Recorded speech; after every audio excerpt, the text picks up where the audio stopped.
हरे कृष्णा, राधे राधे। आप सभी भक्तों का दिन शुभ और मंगलमय हो। भगवान विष्णु का आशीर्वाद आप सभी भक्तों पर सदा सर्वदा बना रहे। आज आप सुनिए पौष मास कथा में आगे का अध्ययन। सूत जी कहते हैं, शौनक जी पांडवों के महाप्रयाण के पश्चात भगवान के परम भक्त राजा परीक्षित श्रेष्ठ ब्राह्मणों की शिक्षा के अनुसार पृथ्वी का शासन करने लगे।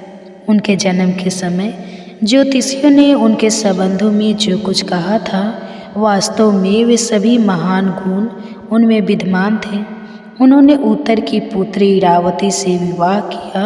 उससे उन्होंने जन्मजय आदि 4 पुत्र उत्पन्न किए तथा कृपाचार्य को आचार्य बनाकर उन्होंने गंगा के तट पर 3 अश्वमेध यज्ञ किए, जिनमें ब्राह्मणों को पुष्प के फल दक्षिणा दी गई। उन यज्ञों में देवताओं ने प्रत्यक्ष रूप में प्रकट होकर अपना भाग ग्रहण किया था। एक बार दिग्विजय करते समय उन्होंने देखा कि क्षुद्र के रूप में कलयुग राजा का वेश धारण करके एक गाय और बैल के जोड़े को ठोक से मार रहा है। तब उन्होंने उसे बलपूर्वक पकड़कर दंड दिया। शौनक जी ने पूछा, महाभाग्यवान सूत जी, दिग्विजय के समय महाराज परीक्षित ने कली को दंड देकर क्यों छोड़ दिया, मार क्यों नहीं डाला? यदि यह प्रसंग भगवान श्री कृष्ण की लीला से अथवा उनके चरण कमलों से मकरंद रस का पान करने वाले रसिक महानुभाव से संबंध रखता हो तो अवश्य कहिए। दूसरी व्यर्थ की बातों से क्या लाभ? उनमें तो वायु व्यर्थ नष्ट होती है। प्यारे सूत, जो लोग चाहते तो हैं मोक्ष, परंतु अल्पायु होने के कारण मृत्यु से ग्रस्त हो रहे हैं। उनके कल्याण के लिए भगवान यम का आवाहन करके उन्हें यहाँ समी कर्म में नियुक्त कर दिया गया है। जब तक यमराज यहाँ इस कर्म में नियुक्त है, तब तक किसी की मृत्यु नहीं होगी। मृत्यु से ग्रस्त मनुष्य लोक के जीव भी भगवान की सुधा तुल्य लीला कथा का पान कर सके, इसलिए महर्षियों ने भगवान यम को यहाँ बुलाया है। एक तो थोड़ी आयु और दूसरी कम समय। ऐसी अवस्था में संसार के मंद भाग्य विषयी पुरुषों की आयु व्यर्थ ही बीती जा रही है। नींद में रात और व्यर्थ के कामों में दिन। सूत जी ने कहा, जिस समय राजा परीक्षित गुरु जंगल देश में सम्राट के रूप में निवास कर रहे थे, उस समय उन्होंने सुना कि मेरी सेना द्वारा सुरक्षित साम्राज्य में कलयुग का प्रवेश हो गया है। इस समाचार से उन्हें दुख तो अवश्य हुआ, परंतु यह सोचकर कि युद्ध करने का अवसर हाथ लगा, वे उतने दुखी नहीं हुए। उसके बाद युद्धवीर परीक्षित ने धनुष हाथ में ले लिया। वे श्याम वर्ण के घोड़ों से जूते हुए सिंह की ध्वजा वाले सुरक्षित रथ पर सवार होकर दिग्विजय करने के लिए नगर से बाहर निकल पड़े। उस समय रथ, हाथी, घोड़े और पैदल सेना उनके साथ साथ चल रही थी। उन्होंने भद्रस्वा, केतुमाल, भारत, उत्तर गुरु और किम पुरुष आदि सभी वर्षों को जीतकर वहाँ के राजाओं से भेंट ली। उन्हें उन देशों में सर्वत्र अपने पूर्वज महात्माओं का सुई सुनने को मिला।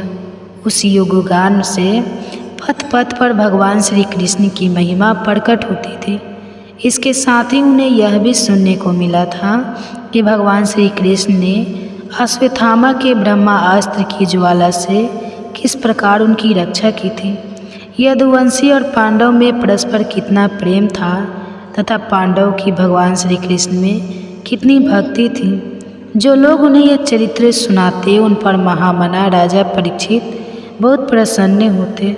उनके नेत्र प्रेम से खिल उठते। वे बड़ी उदारता से उन्हें बहुमूल्य वस्त्र मन्य से हार उपहार में देते थे।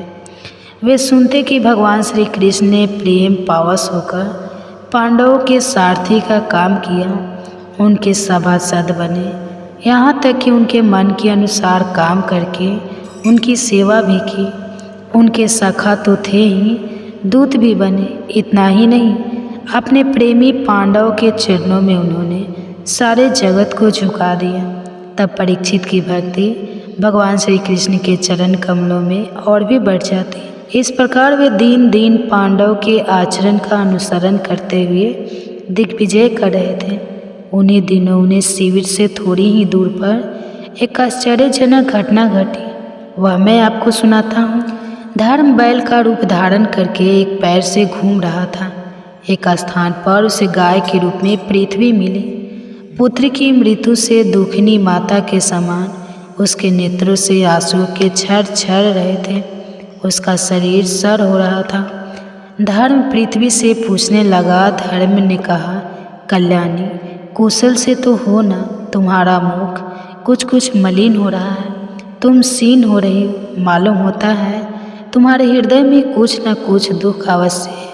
क्या तुम्हारा कोई संबंधी दूर देश में चला गया है जिसके लिए तुम इतनी चिंता कर रही हो? कहीं तुम मेरी तो चिंता नहीं कर रही हो कि अब इसके 3 पैर टूट गए, एक ही पैर रह गया है? संभव है तुम अपने लिए शोक कर रही हो कि अब क्षुद्र तुम्हारे ऊपर शासन करेंगे। तुम्हें इन देवताओं के लिए भी खेद हो सकता है जिन्हें अब यज्ञों में आहुति नहीं दी जाती, अथवा उस प्रजा के लिए भी जो वर्षा न होने के कारण अकाल एवं दुर्भिक्ष से पीड़ित हो रही है। देवी, क्या तुम राक्षस सरीखे मनुष्य के द्वारा सताई हुई अक्षित स्त्री एवं आर्त बालकों के लिए शोक कर रही हो? संभव है विद्या आपको कर्मी ब्राह्मणों के चुंगल में पड़ गई है और ब्राह्मण विप्रद्रोही राजाओं की सेवा करने लगे हैं और इसका तुम्हें दुख हो। आज के नाम मात्र के राजा तो सुलोआने कलयुगी हो गए हैं। उन्होंने बड़े बड़े देशों को भी उजाड़ डाला है। क्या तुम उन राजाओं या देशों के लिए शोक कर रही हो? आज की जनता खान पान, वस्त्र, स्नान और स्त्री श्वास आदि में शास्त्रीय नियमों का पालन न करके स्वेच्छाचार कर रही है। क्या इसके लिए तुम दुखी हो? माँ पृथ्वी, अब समझ में आया हो ना हो, तुम्हें भगवान की श्री कृष्ण की याद आ रही होगी, क्योंकि उन्होंने तुम्हारा फाड़ उतारने के लिए ही अवतार लिया था और ऐसी लीलाएं की थी जो मोक्ष का भी आलंबन हो। अब उनके लीला स्मरण कर लेने पर उनके परित्याग से तुम दुखी हो रही हो। देवी, तुम तो धन रत्नों की खान हो। तुम अपने क्लेश का कारण जिससे तुम इतनी दुर्बल हो रही हो मुझे बतलाओ। मालूम होता है बड़े बड़े बलवान को भी हरा देने वाले काल ने देवताओं के द्वारा वंदनीय तुम्हारे सौभाग्य को छीन लिया है। पृथ्वी, नेहा, धर्म, तुम मुझसे जो कुछ पूछ रहे हो वह सब स्वयं जानते हो। जिन भगवान के सहारे तुम सारे संसार को सुख पहुँचाने वाले अपने चारों चरणों से युक्त थे, जिनमें सत्य, पवित्रता, दया, क्षमा, त्याग, संतोष, सरलता, समदम, तप, क्षमता, तितिक्षा, उपरीति, शास्त्र, विचार, ज्ञान, वैराग्य, ऐश्वर्य, वीरता, तेज, बल, स्मृति, स्वतंत्रता, कौशल, कांति, धैर्य, कोमलता, निर्विकारता, विनयशील, साहस, उत्साह, सौभाग्य, गंभीरता, स्थिरता, आस्तिक, कृति, गौरव और निरंकार, यह 39 अप्राकृतिक पुरुषों के द्वारा वांछनीय और भी बहुत से महान गुण उनकी सेवा करने के लिए नित्य निरंतर निवास करते हैं। एक क्षण के लिए भी उनसे अलग नहीं होते। उन्हीं समस्त गुणों की आश्रय सौंदर्य धाम भगवान श्री कृष्ण ने इस समय इस लोक से अपनी लीला स्मरण कर ली और यह संसार पाप में कलयुगी की कुदृष्टि का शिकार हो गया। यही देखकर मुझे बड़ा शोक हो रहा है। अपने लिए देवताओं में श्रेष्ठ, तुम्हारे लिए देवता, पितर, ऋषि, साधु और समस्त वर्णों तथा आश्रमों के मनुष्य के लिए मैं शोकग्रस्त हो रही हूँ, जिनका कृपा कटाक्ष प्राप्त करने के लिए ब्रह्मा आदि देवता भगवान के शरणागत होकर बहुत दिनों तक तपस्या करते रहे।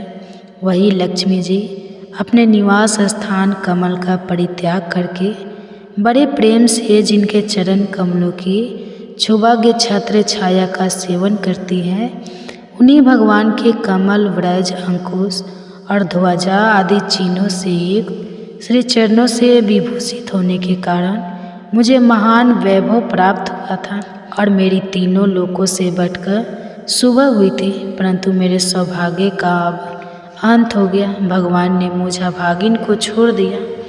मालूम होता है मुझे अपने सौभाग्य पर गर्व हो रहा था, इसलिए उन्होंने मुझे यह दंड दिया है।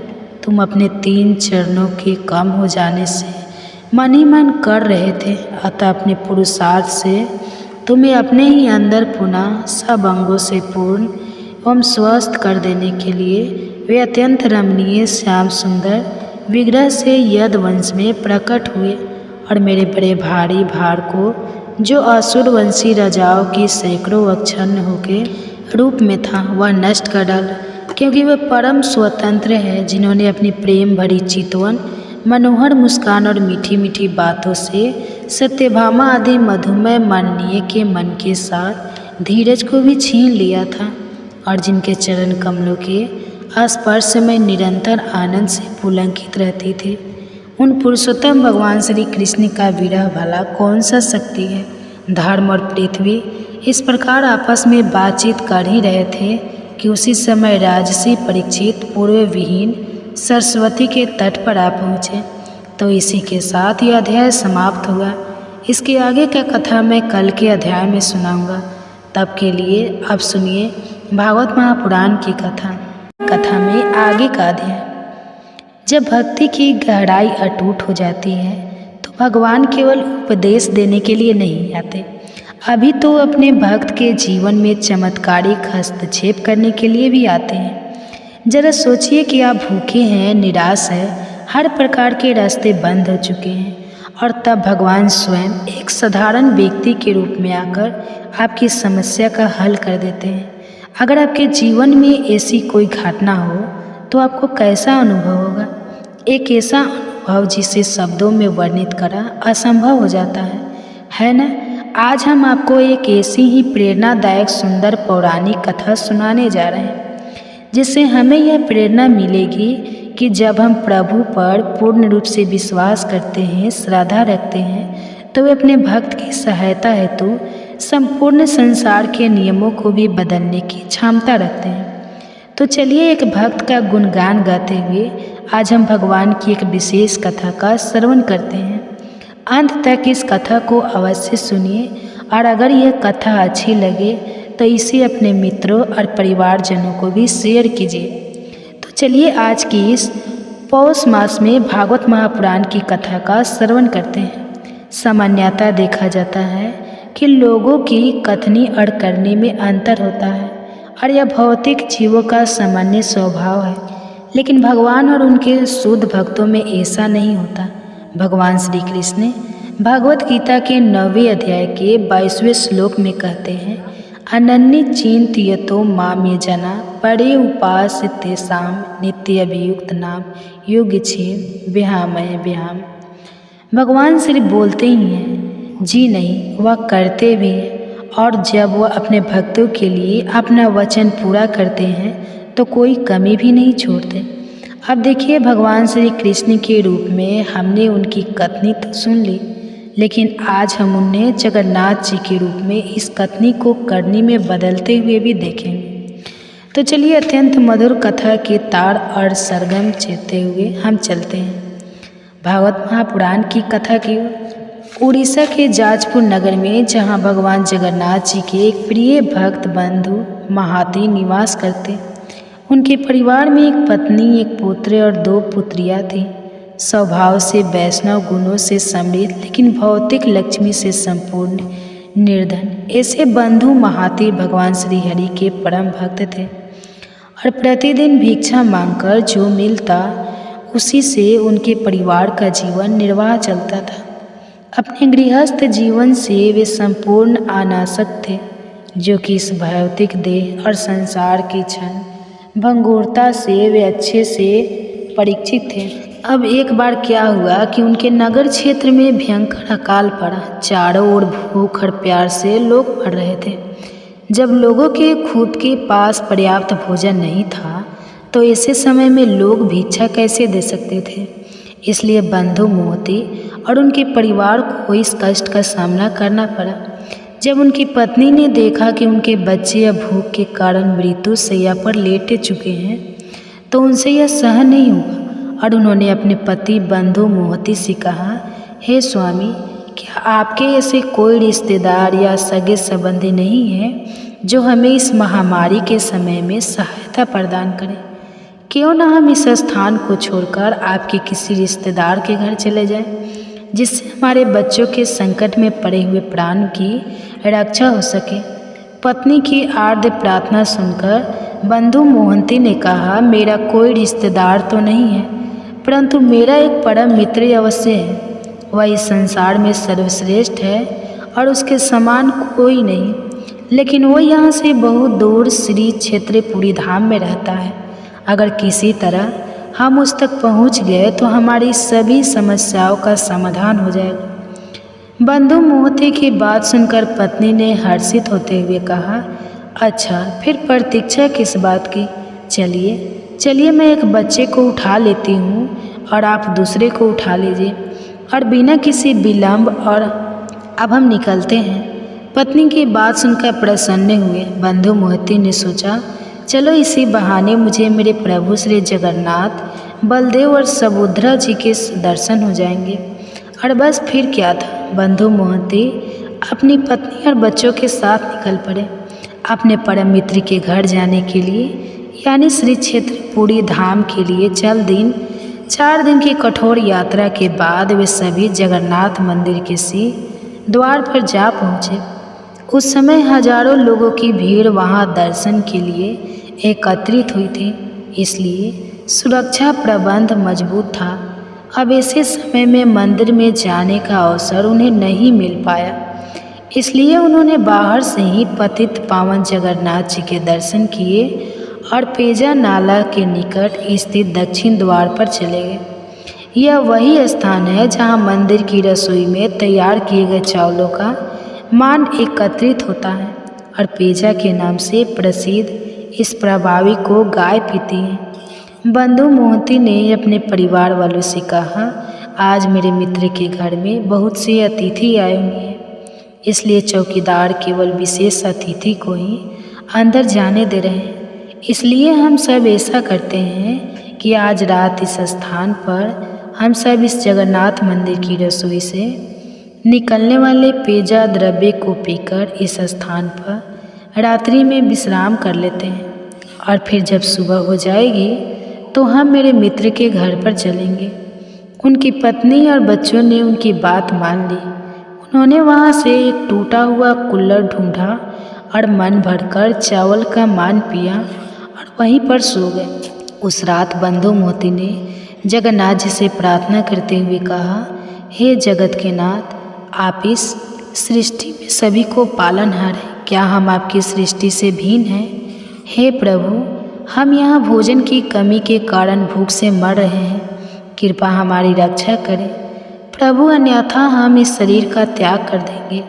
इस प्रकार भगवान का स्मरण करते हुए बंधु मोहंती को नींद आ गई। कुछ समय बाद सभी पुजारी भगवान की संध्याकालीन सेवा पूजा करके अपने अपने घर चले गए, लेकिन हमारे जगन्नाथ जी को नींद कैसे आ सकती थी? और कारण स्पष्ट था। उनका एक परम भक्त अपने परिवार के साथ उनके मंदिर के द्वार पर भूखा सो जा रहा था। भगवान ने सोचा, मेरा मित्र इतनी दूर से यह सोचकर मेरे पास आया था कि मैं ही एकमात्र उसका मित्र हूँ, ऐसे में मैं उसे इस स्थिति में कैसे देख सकता हूँ? नहीं, यह नहीं हो सकता। यह सोचकर जगत के नाथ भगवान जगन्नाथ तो चल पड़े भंडार गृह में। वहाँ जाकर उन्होंने स्वर्ण का एक थाल उठाया, उसमें सारे पकवान भरे और चल पड़े दक्षिण के द्वार की ओर। वहाँ जाकर उन्होंने आवाज़ लगाई, अरे बंधु मोहंती, ओ बंधु मोहंती। जब बंधु मोहंती ने आवाज़ सुनी तो उन्होंने सोचा, यह तो मेरा नाम कोई पुकार रहा है। अरे नहीं, यह मुझे कौन जानता जो मुझे बुलाएगा? शायद मेरे नाम का कोई और व्यक्ति होगा, उसे बुला रहा होगा। इस प्रकार उन्होंने कोई ध्यान ही नहीं दिया। तब जगन्नाथ जी ने दोबारा आवाज़ लगाई, अरे ओ जाजपुर वाले बंधु मोहंती, जरा सुनिए तो, आप पेजा नाला के पास अपने परिवार के साथ रुके हुए हैं, कृपया यहाँ आइए, मैं आपके लिए भोजन लेकर आई हूँ। जब बंधु मोहंती ने ये सुना तो वे उस दिशा में गए और वहाँ जाकर देखा तो भगवान जगन्नाथ एक वृद्ध ब्राह्मण के रूप में भोजन का थाल लेकर खड़े थे। भोजन का थाल देते हुए भगवान ने कहा, कृपया इसका स्वीकार करें और अपने परिवारजनों को भोजन करवाएं। कल प्रातः होते ही मैं आपके लिए सभी व्यवस्था कर दूंगा। बंधु मोहंती ने अत्यंत प्रसन्नतापूर्वक भोजन लिया और अपने परिवार वालों को जगाया और सभी ने भरपेट भोजन प्रसाद ग्रहण किया। उसके बाद बंधु मोहंती स्वर्ण का थाल वापस देने के लिए दक्षिण द्वार पर गए, लेकिन वहाँ कोई वृद्ध ब्राह्मण नहीं थे। बंधु मोहंती ने सोचा प्रातः काल होगा और जब सभी पुजारी आएंगे तो उन्हें लौटा दूंगा। यह सोचकर उन्होंने उस थाली को कपड़े में लपेट के रख दिया। अगले दिन प्रातः जब सभी पुजारी भंडार गृह में आए और देखा तो वहाँ से एक सोने का थाल गायब था। स्वर्ण थाली के चुराए जाने की सूचना प्रबंधन समिति को दी गई। अचानक किसी ने दक्षिण द्वार पर देखा तो ये स्वर्ण थाली कपड़े के अंदर चमक रही थी। वहां आकर देखा तो यह तो बंधु मोहंती के पास पड़ी थी। यह देखकर राजा के सैनिकों को लगा कि बंधु मोहंती ने इस थाली को चुराया है, इसलिए उन्हें बंदी बनाकर निर्दयता से पीटा गया और कारागृह में डाल दिया। बंधु मोहंती और उनकी पत्नी ने राजा के सैनिकों को बहुत समझाया कि इस प्रकार एक वृद्ध ब्राह्मण ने उन्हें भोजन दिया था और वे सुबह उसे लौटाने ही वाले थे, लेकिन किसी ने उनकी एक ना सुनी। अब बंधु मोहंती कारागृह में बंद थे और उन्होंने फिर से एक बार अपने परम मित्र भगवान जगन्नाथ जी को पुकारा, हे गोविंद, हे गोपाल, हे दयानिधान, हे प्रभु, मैं तो अधम तप प्राणी हूँ। मेरे जैसा कोई पापी नहीं है और आप जैसा कोई दयालु नहीं, इसलिए आपको मेरे लिए जो भी उचित लगे वही करें। मैं आपकी शरण में हूँ प्रभु, मैं आपकी शरण में हूँ। अपने भक्त की प्रार्थना सुनकर भगवान से सहन नहीं हुआ और वे रात्रि होते ही वे तो निकल पड़े राजा के महल में। राजा के स्वप्न में जाकर उन्होंने राजा को डांटते हुए कहा, हे राजा, ध्यानपूर्वक सुनो। क्या तुम्हारे घर पर जब कोई अतिथि आता है तो क्या तुम उन्हें भूखा सुलाते हो? क्या तुम्हारे महल में कोई ऐसा प्राणी है जो भोजन किए बिना सोता है? मेरा परम मित्र अपने परिवार के साथ मेरे आश्रित होकर मेरे पास आया और अगर उसके लिए मैंने भोजन की व्यवस्था की तो मैंने तुम्हारी कौन सी संपत्ति लूट ली? बताना जरा। तुम्हारे सैनिकों ने उसे चोर समझकर बंदी बना लिया और उसे घोर कष्ट दे रहे हैं। मैं तुम्हें आज्ञा देता हूँ, इसी क्षण जाओ, मेरे उस परम भक्त को मुक्त करो, उसके चरण शुद्ध जल से पखार, उसे सुंदर आभूषण भेंट प्रदान करो, उसे पगड़ी बांधो और आजीवन उसके भोजन और रहने की व्यवस्था मेरे ही प्रकार राजसी रीति से करो। यदि तुमने ऐसा नहीं किया तो तुम्हारे कुल के साथ तुम्हारा संपूर्ण विनाश हो जाएगा। इतना कहकर भगवान वहाँ से अदृश्य हो गए। राजा की नींद खुल गई और उसी क्षण उसने बंदी गृह में जाकर बंधु मोहंती को मुक्त किया, उनका अभिषेक किया, उन्हें सुंदर आभूषण वस्त्र प्रदान किया, उन्हें पगड़ी बांधी और क्षमा मांगते हुए कहा, आपके दर्शन करके मैं धन्य हो गया। कृपा मेरे सैनिकों द्वारा किए गए अपराध को क्षमा करें और इस तुच्छ भेंट का स्वीकार करें। इस प्रकार राजा ने बंधु मोहंती का यथोचित राज से सम्मान करके आजीवन उनके रहने और भोजन की व्यवस्था करवाई। दक्षिण के द्वार के निकट उनके लिए सुंदर भवन बनाया गया और इस प्रकार बंधु मोहंती ने अपना बाकी का जीवन श्रीहरि के चरणों में उनकी सेवा में समर्पित किया। जगन्नाथ जी के उनके भक्तों के साथ भावनापूर्ण इस आदान प्रदान की कथा ने यदि आपके मन को प्रसन्न किया है और यदि आप चाहते हैं कि जगन्नाथ जी के भक्तों की ऐसी ही मधुर कथाएं जन जन तक पहुँचे, तो आप इस कथा को बनाने हेतु हमारा सहयोग दे सकते हैं। तो चलिए हम सब साथ मिलकर हमारी वैदिक सभ्यता की गौरव कथाओं को इस विश्व के हर कोने में प्रत्येक व्यक्ति के पास पहुंचाते हैं और निजी जीवन से थोड़ा समय निकालकर समाज कल्याण के लिए हाथ मिलाते हैं। इस कथा को अधिक से अधिक लाइक दीजिए और अन्य लोगों तक पहुंचाएं। ऐसा करने से हमारा तो उत्साह अनेक गुना बढ़ेगा ही, लेकिन इसके साथ साथ सनातन सभ्यता के प्रचार करने का पुण्य फल आपको भी अवश्य प्रदान कर अपनी पत्नी और पुत्रों तथा पौत्रों से साथ डटा हुआ था। कौशल सम्राट राजा इवाक ने भी देखा कि जिस प्रकार वर्षा के समय में आकाश में मेघ गर्जना करते हैं, उसी प्रकार वह सूकर अपनी पत्नी के साथ गर्जना करता हुआ राजा को युद्ध में ललकार रहा था। जब राजा ने देखा कि उनकी दुर्ग सेना उस वराह के द्वारा परास्त हो रही है, तब राजा युवाक को क्रोध आया। उन्होंने धनुष और काल के समान भयंकर बाण लेकर अश्व के द्वारा बड़े वेग से सूकर पर प्रहार किया। उन्हें आते देखकर सूअर भी आगे बढ़ा। वह घोड़े के पैरों के नीचे आ गया और उतने में ही राजा ने उसे अपने तीखे बाणों का निशान बनाया। सूअर घायल होकर बड़े वेग से उछला और राजा को लांघ गया। उसने अपनी दाढ़ों से मारकर घोड़े के पैरों में घाव कर दिए। इससे उसको बड़ी पीड़ा हो रही थी और वह चल नहीं पा रहा था। अंत योगता वह पृथ्वी पर गिर पड़ा। वह सूकर अपनी जाति के स्वभाव अनुसार रणभूमि में भयंकर गर्जना कर रहा था और उतने में ही राजा ने उसके ऊपर गदा से प्रहार किया।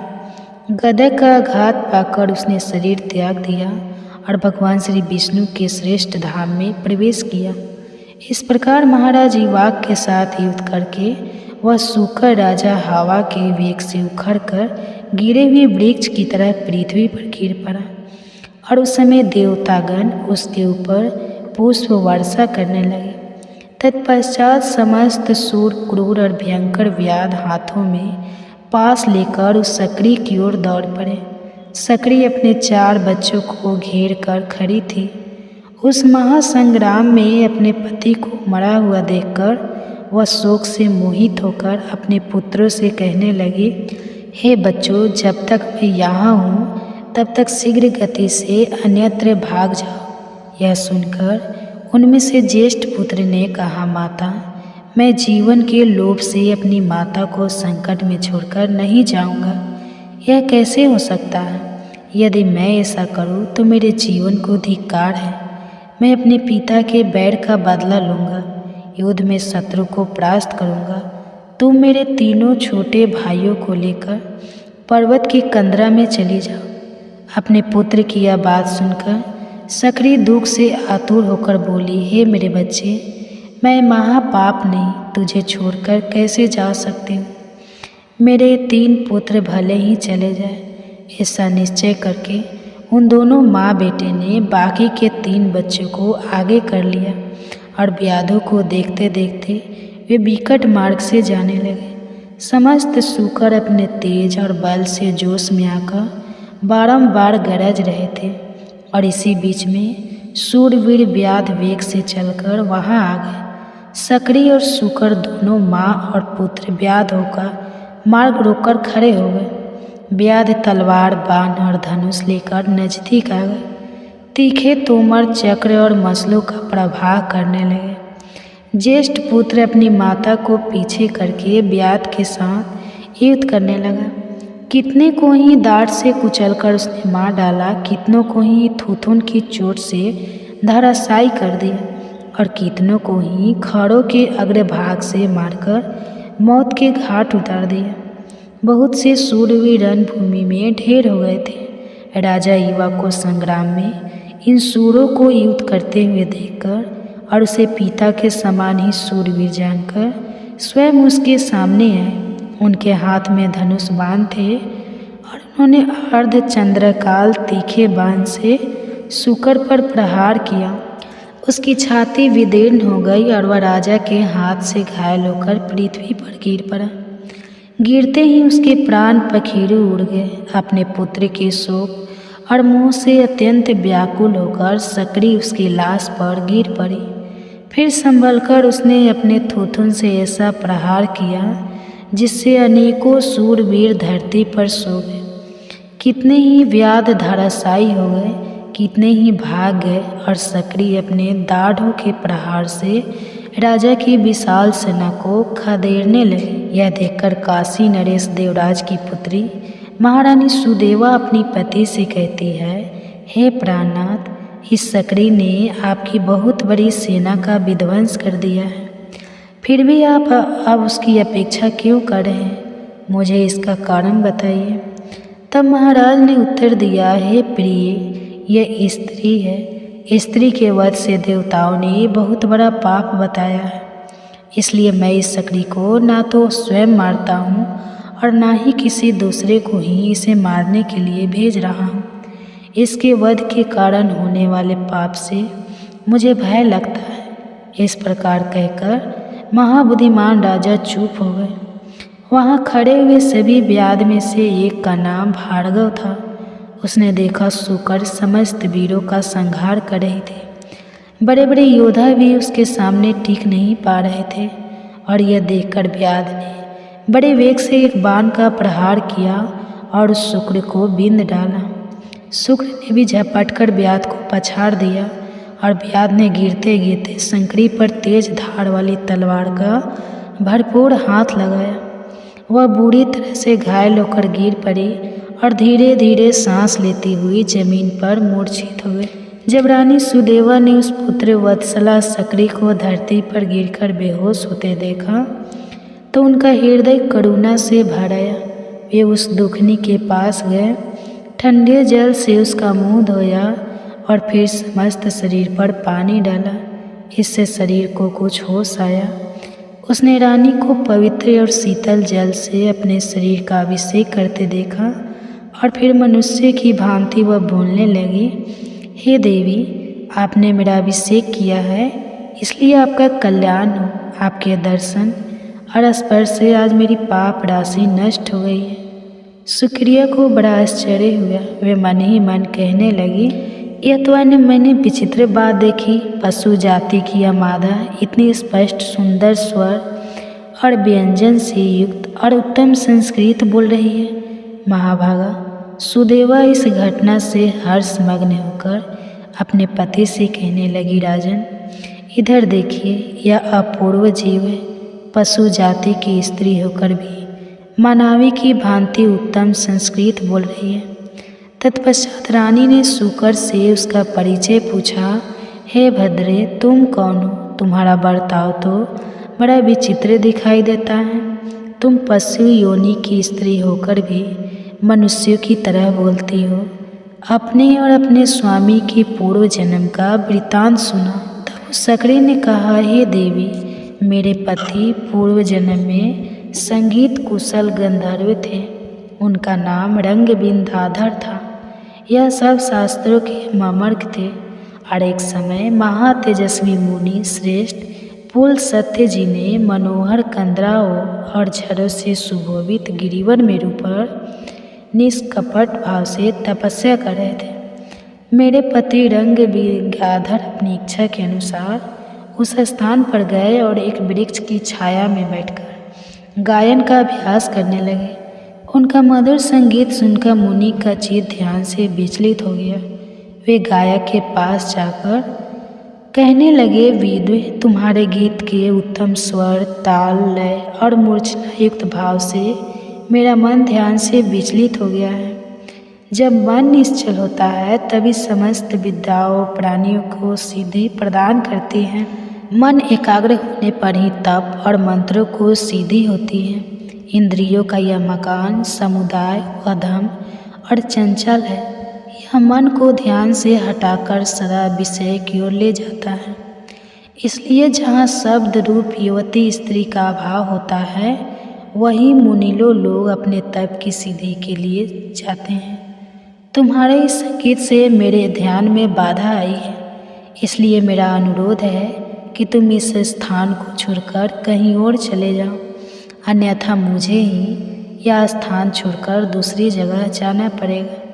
यह सुनकर रंगबिंदाधर ने कहा, हे महामते, जिस महात्मा ने इंद्रियों के समुदाय उसके बल को जीत लिया है, उसी को तपस्वी, योगी, धीर और साधक कहते हैं।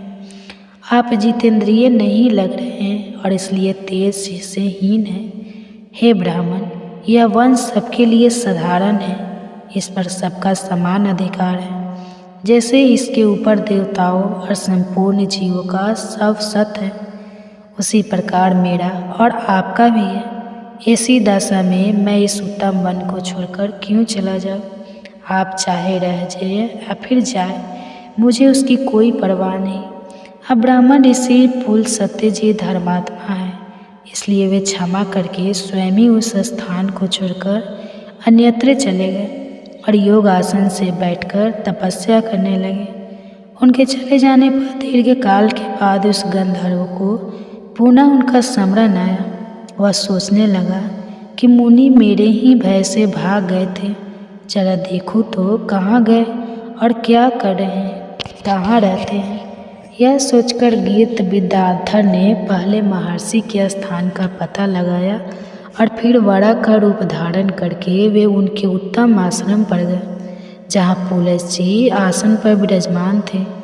उनके शरीर से तेज की ज्वाला उठ रही थी, लेकिन मेरे पति पर उसका कोई प्रभाव नहीं पड़ा।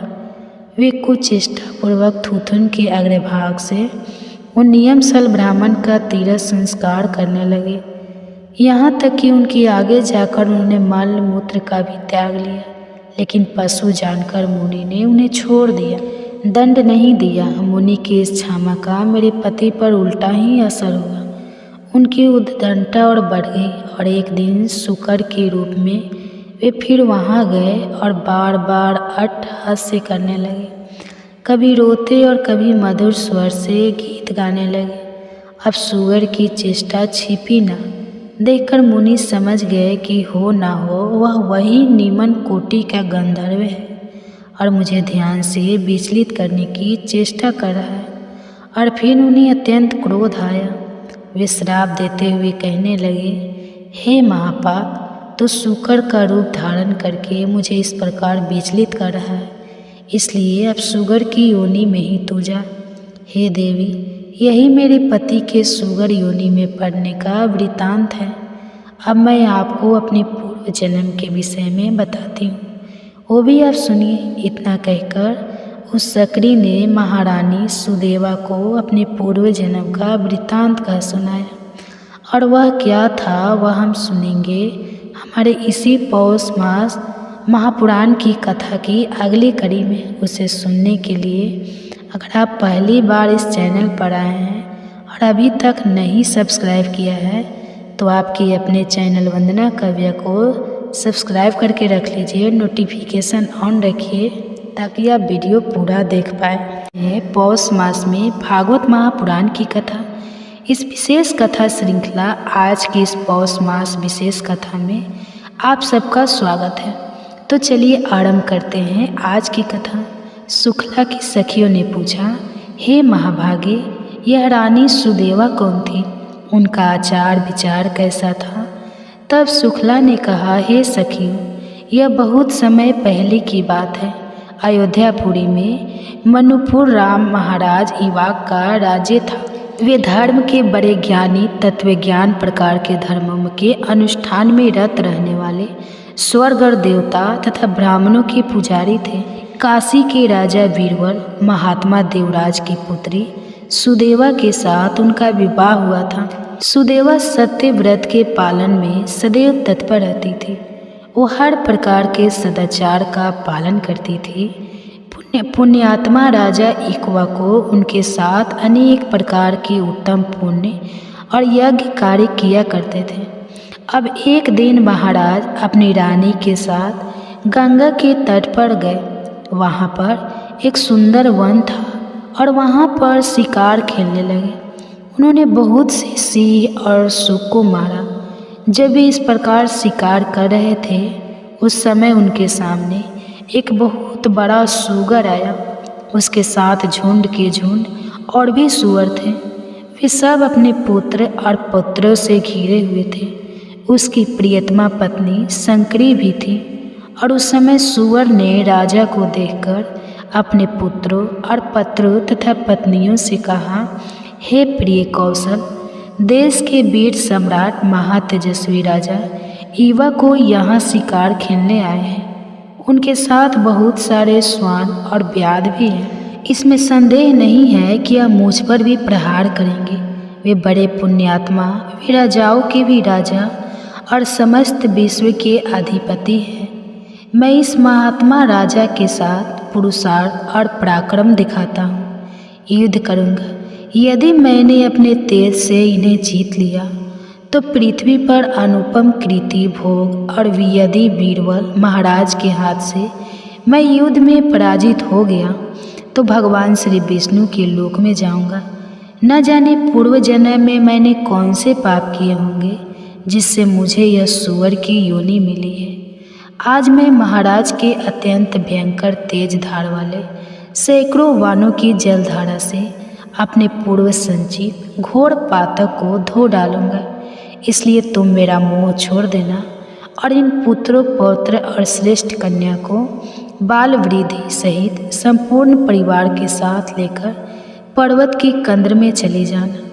इस समय मेरे स्नेह का त्याग करके तुम इन बालकों की रक्षा करो। सूअर की बात सुनकर उसकी पत्नी सुकन्या निर्बल होकर यहाँ कोमल फूल फलों का आहार करते हैं। हे महाभगवदम, पर्वतों पर, गुफाओं में और यहाँ भी जो यह सिंह और मनुष्य के तीव्र भय की परवाह नहीं करते, उसका कारण आपका तेज ही है जिससे वे सुरक्षित रहते हैं।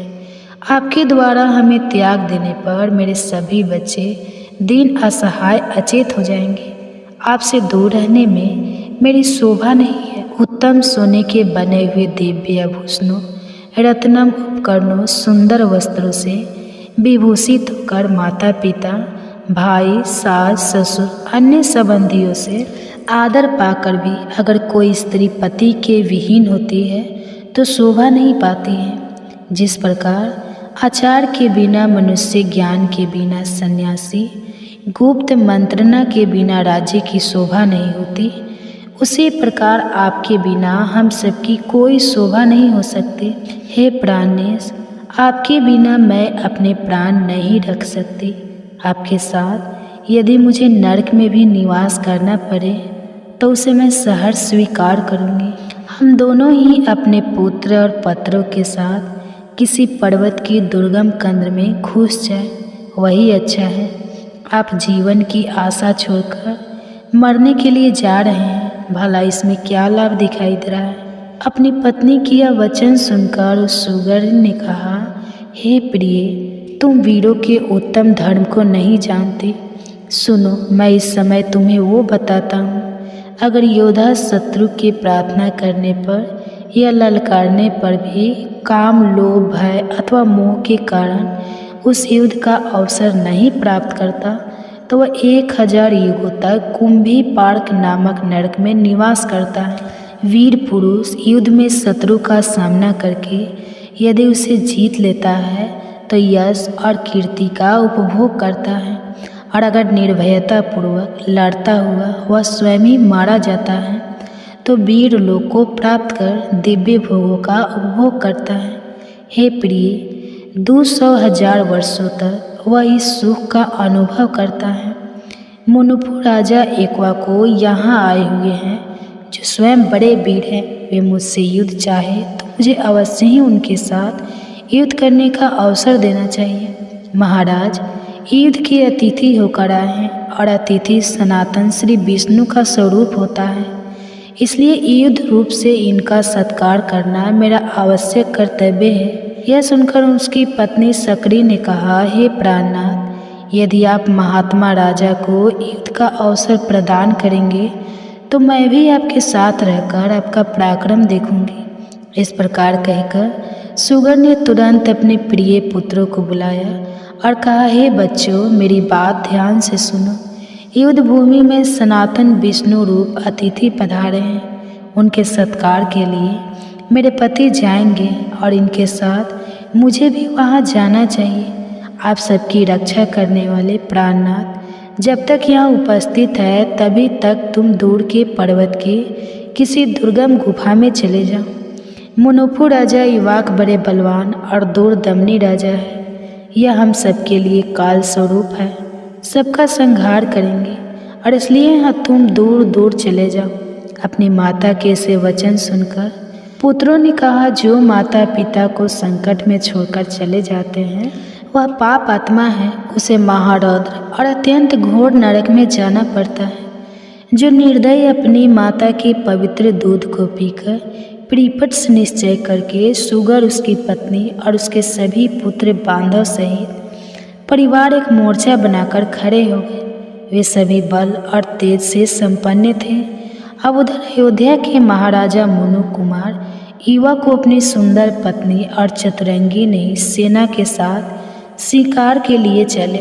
उनके आगे आगे व्याध थे, श्वान और तेज चलने वाले वीर योद्धा थे।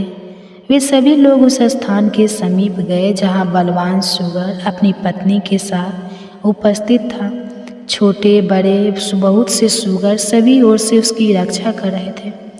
गंगा के किनारे मेरू पर्वत की तराई में पहुंचकर महाराज युवकों ने व्याध से कहा, बड़े बड़े वीर योद्धाओं को सुगर का सामना करने के लिए भेजो। इस प्रकार महाराज की आज्ञा से भेजे हुए बलवान तेजस्वी और पराक्रमी योद्धा वायु के समान दौड़ पड़े और तुरंत सुगर के पास जा पहुँचे। वंचारी व्याध अपने तीखे बाणों और चमचमाते हुए अस्त्र शस्त्रों से वीरों का बाण बांधकर खड़े थे और उन सभी सुख को बिंद नहीं लगे। यह देखकर वह युद्धपति बड़ा अपने सैकड़ों पुत्र पौत्र बांधव के साथ शत्रुओं पर टूट पड़ा। बड़े वेग से उनका संहार करने लगा और व्याध उसकी पैनी दाढ़ से घायल होकर भूमि पर गिरने लगे। तत्पश्चात सूक और व्याध में भयानक संग्राम हुआ। वे क्रोध से लाल आँख किए एक दूसरे को मारने लगे। व्याध ने बहुत सारे सुगर को और सुगर ने भी अनेक व्याध को मार गिराया। संपूर्ण जमीन खून से रंग गई। कितने ही सुगर मर गए, कितने ही घायल हुए और कितने ही भागकर बीहड़ स्थानों झाड़ियों कंदराओं में जा फंसे। ऐसी कुछ दशा व्याध की भी थी। जितने ही मर गए, कितने ही सुगरों की पानी दाढ़ होकर आघात से कट गए और कितने ही टुकड़े टुकड़े होकर प्राण त्याग कर स्वर्ग लोक चले गए। अपराह्न संग्राम में मात्र और बलशाली सुगर, उसकी पत्नी और 5-7 पुत्र पत्रों के साथ युद्ध की इच्छा से मैदान में डटा हुआ था। और उस समय सकरी ने कहा, हे नाथ, मुझे और इन बालकों के साथ लेकर अब यहाँ से चल पड़ो। तब सुगर ने कहा, महाभागे, 2 सिंहों के बीच में सुगर पानी पी सकता है, लेकिन 2 सूअरों के बीच में सिंह नहीं पी सकता। सुअर जाति में ऐसा उत्तम बल देखा जाता है। अगर मैं संग्राम में पीठ दिखाकर चला जाऊँ तो उस बल का नाश कर दूंगा। मेरी जाति की प्रसिद्धि नष्ट हो जाएगी। मुझे परम कल्याण दया धर्म का ज्ञान है। जो भी योद्धा तीखे शास्त्रों का व्यू देखकर प्रसन्न होता है, रण सिंधु में गोता लगाकर तीर्थ के पार पहुंचता है, वह अपनी आगे की 100 पीढ़ियों का उद्धार कर देता है और अंत में विष्णु धाम को जाता है। जो अस्त्र शास्त्रों से सुसज्जित योद्धाओं को सामने आते देख प्रसन्नतापूर्वक आगे बढ़ता है, उसके पुण्य फल का तुम वर्णन सुनो। ऐसे महाभागे योद्धा को पग पग पर गंगा स्नान का महान फल प्राप्त होता है। जो काम या लोभ व सीध से भागकर घर को चला जाता है, वह अपनी माता के दोष को प्रकाशित करता है। मैं इस वीर धर्म को जानता हूँ, इसलिए युद्ध छोड़कर भाग कैसे सकता हूँ। तुम बच्चों को लेकर यहाँ से चले जाओ और सुखपूर्वक जीवन व्यतीत करो। पति की बात सुनकर उस सकरी ने कहा, हे प्रिय, मैं आपके स्नेह बंधन से बंधी हूँ। आपने प्रेम, आदर, हास, परिहास और रति क्रिया आदि के द्वारा मेरे मन को बांध लिया है। अतः मैं पुत्रों के साथ आपके सामने ही प्राण त्याग करूँगी। इसी प्रकार बातचीत करके एक दूसरे का हित चाहने वाले दोनों पति पत्नी ने युद्ध करने का ही निश्चय किया। और उसके बाद एक और भयंकर युद्ध आरंभ हुआ। और इस युद्ध में क्या हुआ यह हम जानेंगे हमारे इसी पौष मास श्रृंखला की भागवत महापुराण की कथा की श्रृंखला अगली कड़ी में। नैमिषारण्य में एकत्रित ऋषियों ने पूछा, हे सूत जी, गंधर्व श्रेष्ठ सुशंख ने जब सुनीता को श्राप दिया था तब वो श्राप उसके ऊपर किस प्रकार लागू हुआ? उसके बाद सुनीता ने क्या किया और उसे कैसा पुत्र प्राप्त हुआ? कृपया इस विषय में बताएं। तब सूत को स्वामी ने कहा, हे ब्राह्मणों, हम पहले बता चुके हैं कि सुशंख के श्राप देने पर सुनीता दुख से पीड़ित हो गई। अपने पिता के निवास स्थान पर वापस आई। वहाँ उसने पिता से अपनी संपूर्ण वृत्तांत को कह सुनाया। और तब मृत्यु ने भी अपनी पुत्री सुनीता से कहा, हे पुत्री, तूने बड़ा भारी अपराध और पाप किया है। तेरा यह कार्य धर्म और तेज का नाश करने वाला है। काम क्रोध से रहित, शांत, धर्म वत्सल ऐसे तपस्वी को जो तूने पीड़ा पहुँचाई है, ऐसे लोगों को पापामा पुत्र ही प्राप्त होते हैं और उसे उस पाप का फल भोगना ही पड़ता है। तूने निर्दोष होने पर भी उन्हें मारा है, अतः तेरे द्वारा यह महान पाप हुआ है। पहले तूने ही अपराध किया है और फिर उन्होंने श्राप दिया है। इसलिए अब तू पुण्य कर्मों का आचरण कर, सदैव साधु पुरुषों के संग में रहकर जीवन व्यतीत कर, प्रतिदिन योग, ध्यान और दान के द्वारा काल यापन करती रह। हे बालिका, सत्संग एक महान पुण्यदायी और परम कल्याणकारी होता है। सत्संग का जो गुण है उस विषय में एक सुंदर दृष्टांत देख। जल जो होता है वह एक अच्छी वस्तु है। उसके स्पर्श से, उसमें स्नान करने से, उसे पीने से, उसका दर्शन करने से भी बाहर और भीतर के सभी दोष धुल जाते हैं और इसलिए मुनि लोग सीधी प्राप्त करते हैं। समस्त चराचर प्राणी भी जल पीते रहने से दीर्घायु होते हैं। उसी प्रकार संतों के सत्संग से मनुष्य शुद्ध और सफल मनोरथ प्राप्त करते हैं। हे पुत्री, सत्संग के द्वारा मनुष्य संतोषी, मृदु, कामी, सबका प्रिय करने वाला, शुद्ध पुण्य बल से संपन्न, शारीरिक और मानसिक माला को दूर करने वाला, शांत स्वभाव और सबको सुख देने वाला बन जाता है। जिस मनुष्य में सत्य की अग्नि सदैव प्रज्वलित रहती है, वह पुण्यम तेज के प्रकाशमान रहता है। जिसमें सत्य की दीप्ति है, जो ज्ञान के द्वारा अत्यंत निर्मल हो चुका है और ध्यान के द्वारा अत्यंत तेजस्वी प्रतीत होता है, पाप से पैदा हुए मनुष्य उसका स्पर्श भी नहीं कर सकते। इसलिए हे पुत्री, तुझे सत्य का संसर्ग करना चाहिए, असत्य का नहीं। जाओ, भगवान श्री विष्णु का चिंतन करो, अपने पाप भाव को छोड़कर केवल पुण्य का आश्रय लो। पिता के इस प्रकार समझाने पर दुख में पड़ी हुई सुनीता उनके चरणों में प्रणाम नाम करके निर्जल वन में चली गई। वहाँ वह एकांत में रहकर तपस्या करने लगी। उसने काम, क्रोध, बालो, चित, चपलता, मोह, द्रोह और माया को भी त्याग दिया। एक दिन उसके पास उसकी रंभा आदि सखियाँ आई, जो तप की शक्ति से संपन्न थी।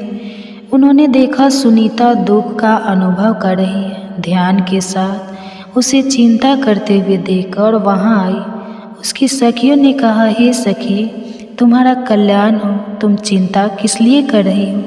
अपने संताप का कारण बताओ। चिंता तो केवल दुख देने वाली होती है। एक ही चिंता सार्थक मानी गई है, जो कि धर्म के लिए की जाए।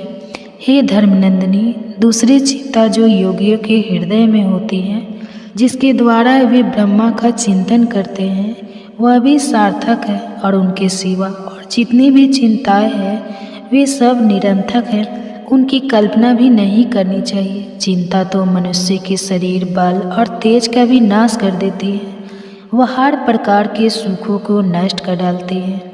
वो तंत्र, मोह और लोभ, इन तीन दोषों को लेकर आती है और प्रतिदिन उसी में घुलती रहने पर वह पाप को भी उत्पन्न करती है। इसलिए चिंता को छोड़ो। जीव पूर्व जन्म में अपने कर्मों द्वारा जिन शुभ अशुभ भोगों का उपार्जन करता है, उन्हीं का वह दूसरे जन्म में उपभोग करता है। इसलिए बुद्धिमान मनुष्य को चिंता नहीं करनी चाहिए। तुम चिंता को छोड़कर अपने सुख दुख आदि की बताओ। क्या बात है? सखियों के यह वचन सुनकर तब सुनीता ने कहा, पहले सूस ने उसे वन में जिस प्रकार श्राप दिया था, वह सारी घटना उसने अपनी सखियों से कह सुनाई। उसने अपने अपराधों का भी वर्णन किया और उस समय महाभागा सुनीता मानसिक दुख से बड़ा कष्ट पा रही थी। उसका यह सारा वृत्तांत सुनकर उसकी सखियों ने कहा, हे महाभागे, तुम्हें दुख को तो त्याग ही देना चाहिए, क्योंकि वह शरीर का नाश करने वाला है। तुम्हारे अंगों में सती स्त्रियों के जो उत्तम गुण हैं, उन्हें हम अन्य कहीं नहीं देखते।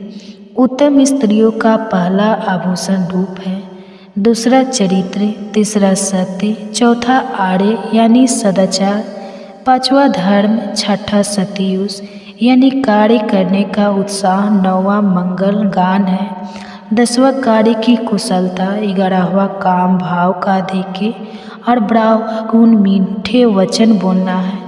इन सभी गुणों ने तुम्हारा सम्मान बढ़ाया है, इसलिए तुम तनिक भी भय मत करो। जिस उपाय से तुम्हें धर्मात्मा पति की प्राप्ति होगी वह हम ना नीति हैं।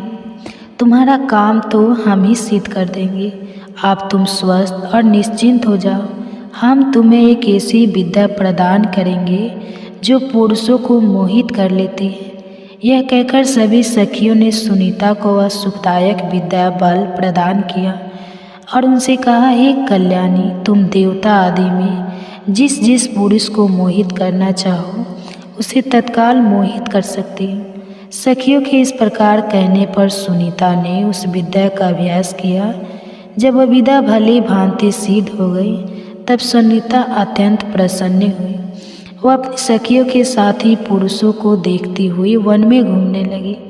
उसके बाद उसने गंगा जी के तट पर एक रूपमान ब्राह्मण को देखा जो समस्त शुभ लक्षणों से संपन्न और सूर्य के समान तेजस्वी थे। वे तपस्या कर रहे थे, उनका प्रभाव दिव्य था। उन तपस्वी महर्षि रूप देखकर सुनीता का मन मोह गया। उसने अपनी सखी रंभा से पूछा, यह देवताओं से भी श्रेष्ठ महात्मा कौन है? तब ब्रह्मा ने कहा, हे सखी, अव्यक्त परमेश्वर से ब्रह्मा जी की उत्पत्ति हुई। उनसे प्रजापति अत्रि का जन्म हुआ जो बड़े धर्मात्मा है और यह महामाना तपस्वी उन्हीं के पुत्र हैं। इनका नाम अंग है। यह नंदन वन में आए थे। वहाँ नाना प्रकार के तेज से संपन्न इंद्र का वैभव देखकर इन्होंने भी इनके समान पद पाने की अभिलाषा की।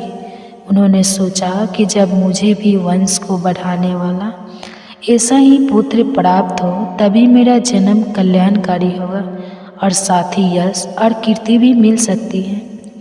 ऐसा विचार करके उन्होंने तपस्या और नियमों के द्वारा भगवान ऋषिकेश की आराधना की है।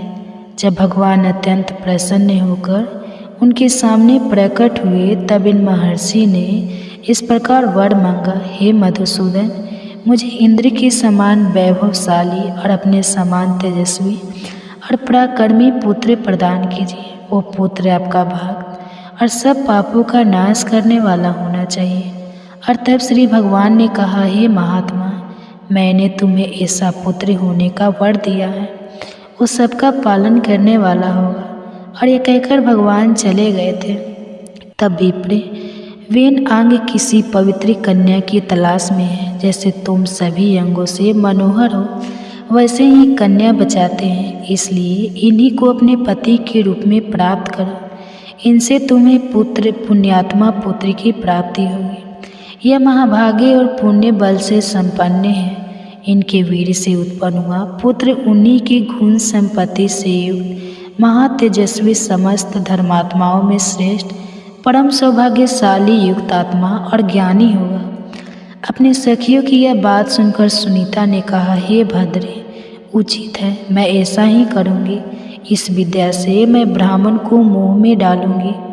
तुम मुझे सहायता प्रदान करना जिससे इस समय मैं उनके पास जाऊँ। यह सुनकर रंभा ने कहा, मैं तुम्हारी सहायता करूँगी, तुम मुझे आज्ञा दो। सुनीता के नेत्र बड़े बड़े थे। वह रूप और यौवन से शोभा पा रही थी। उसने सद्भावना पूर्वक माया से दिव्य रूप धारण किया। उसका मुख बड़ा ही मनोहर था। संसार में उसके सुंदर रूप की कहीं तुलना नहीं थी। वह तीनों लोगों को मोहित करने लगी। वह झूले पर जाकर बैठी और वीणा बजाती हुई मधुर स्वर में गीत गाने लगी। उसका स्वर बड़ा मोहक था और उस समय महर्षि अंग अपनी पवित्र गुफा के भीतर एकांत में ध्यान लगाकर बैठे थे। वे काम और क्रोध से रहित होकर भगवान जनार्दन का चिंतन कर रहे थे। उत्तम ताल स्वर के साथ गाया हुआ वह मधुर और मनोहर गीत सुनकर अंग का चित्त ध्यान से विचलित हो गया। उस माया संगीत ने उन्हें मोह लिया था। वे तुरंत ही उसने अपने आसन से उठे और बार बार इधर उधर देखने लगे। माया के कारण उनका मन चंचल हो उठा था। वे बड़े वेग के बाहर निकले और झूले पर बैठी हुई वीणा धारिणी उस स्त्री को देखा। वह मुस्कुराती हुई गा रही थी। महायजस्वी अंग उसके गीत और रूप दोनों पर मुग्ध हो गए और तत्पश्चात उस महान मोह के वशीभूत होकर वे उस तरुणी के पास आए। विशाल नेत्र और सुंदर मुस्कान वाली यश सविनी कन्या सुनीता को देखकर अंग ने पूछा, हे सुंदरी, तुम कौन हो? किसकी कन्या हो? सखियों से घिरी हुई यहाँ किस कार्य से आई हो? किसने तुम्हें इस वन में भेजा है? परम बुद्धिमान अंग का यह वचन सुनकर सुनीता उनसे कुछ भी ना बोल सकी। उसने केवल सखी के मुख की ओर देखा और अम्बा ने इशारे से कुछ कहकर सुनीता को समझा दिया और स्वयं ही उन श्रेष्ठ ब्राह्मण से आदरपूर्वक कहने लगी, हे महर्षि, यह मृत्यु की परम सौभाग्यवती कन्या है। लोग में इसकी सुनीता के नाम से प्रसिद्धि है। यह सभी शुभ लक्षणों से संपन्न है और इस समय यह बाला अपने लिए धर्मात्मा, तपस्वी, शांत, जितेंद्रिय, महाप्रज्ञ और वेद विद्या में विशारद ऐसे पति की खोज में है। ये सुनकर अंग ने उन अप्सराओं में से श्रेष्ठ रंभा से कहा, हे भद्रे, मैंने सर्व विश्रम भगवान श्री हरि की आराधना की है। उन्होंने मुझे पुत्र होने का वरदान दिया है, जो संपूर्ण सिद्धियों का दाता होगा। इसलिए इस वरदान की सफलता के निमित्त उत्तम पुत्र की प्राप्ति हेतु मैं किसी पुण्य बल से संपन्न महापुरुष की कन्या के साथ विवाह का विचार कर रहा था, किंतु कहीं भी अपने लिए परम मंगलमय कन्या नहीं पा सका। यह धर्म की सुमुखी कन्या धर्माचार्य प्राणयन है। यदि वास्तव में यह पति की तलाश में है तो वे मुझे ही स्वीकार कर सकती है। इसकी प्राप्ति के लिए मैं अधिक वस्तु भी दे सकता हूँ। तब रंभा ने कहा, हे द्विश्रेष्ठ, आपको इस प्रकार उदारता पूर्वक इसकी अभीष्ट चिंतन चाहिए। ये सदा के लिए आपकी धर्म पत्नी हो रही है। आप कभी भी इसका परित्याग न करें। इसके दोष और गुणों पर कभी आपको ध्यान नहीं देना चाहिए। हे विप्र, इस विषय में आप मुझे प्रत्यक्ष विश्वास दिलाइए कि प्रतीति दिलाने वाले अपना हाथ इसके हाथ में दीजिए। अंग ने कहा, एवं मस्तु, निश्चय ही अपना हाथ मैंने इसे सौंप दिया है। इस प्रकार सत्य का विश्वास कराने वाला संबंध करके अंग ने सुनीता को गंधर्व विवाह की प्रणाली के अनुसार ग्रहण कर लिया। सुनीता को उन्हें सौंपकर रंभा के हृदय में बड़ा हर्ष हुआ। वो अपनी सखी से आज्ञा लेकर घर चली गई। अन्य सखियों ने भी प्रसन्नतापूर्वक अपने अपने घरों की राह पकड़ी। उन सब सखियों के चले जाने के बाद द्विश्रेष्ठ अंग अपनी प्रिय पत्नी के साथ विहार करने लगे। उसके गर्भ से उन्होंने एक सर्व लक्षण संपन्न पुत्र प्राप्त किया और उसका नाम वेन रखा। सुनीता का वह महान तेजस्वी बालक दिनों दिन बढ़ने लगा। वेद शास्त्र, उपकारी धनुर्वेद का अध्ययन करने लगा और समस्त विद्याओं का परगाव हो गया। अंग कुमार वेन सज्जन उचित आचार से रहता था। वह क्षत्रिय धर्म का पालन करता था। वे वस्त मनवंतर आने पर संसार की सारी प्रजा राजा के बिना निरंतर कष्ट पाने लगी और उस समय सभी लोगों ने वेन को ही सभी लक्षणों से संपन्न देखा और तब श्रेष्ठ ब्राह्मणों ने उन्हें प्रजापति के पद पर नियुक्त कर दिया। उसके बाद समस्त ऋषि अपने अपने तपोवन में चले गए और उन सबके जाने के बाद अकेले वेन ही राज्य का पालन करने लगे। इस प्रकार वेन भूमंडल के प्रजा पालक हुए। प्रजा उनके धर्म से प्रसन्न रहती थी। वेन के राज्य का प्रभाव ही ऐसा था कि उनके शासन काल में सर्वत्र धर्म का प्रभाव छा गया। अब यहाँ पर प्रश्न ये आता है कि जब राजा वेन शुरुआत में इतने धर्मात्मा थे तो फिर अचानक ऐसा क्या हुआ जिससे उन्होंने धर्म का आचरण करना आरंभ कर दिया। और ऐसी कुछ जिज्ञासा ऋषियों के मन में भी आई और उसका उत्तर सूत गोस्वामी बताएंगे और वह हम सुनेंगे हमारी इसी पौष मास कथा भागवत महापुराण की अगले कड़ी में। तो इसे रहस्य को सुनने के लिए आपके अपने चैनल वंदना काव्या को सब्सक्राइब करके रख लीजिए, नोटिफिकेशन ऑन रखिए और हम आपसे मिलेंगे इसी कथा श्रृंखला की अगली कड़ी के साथ।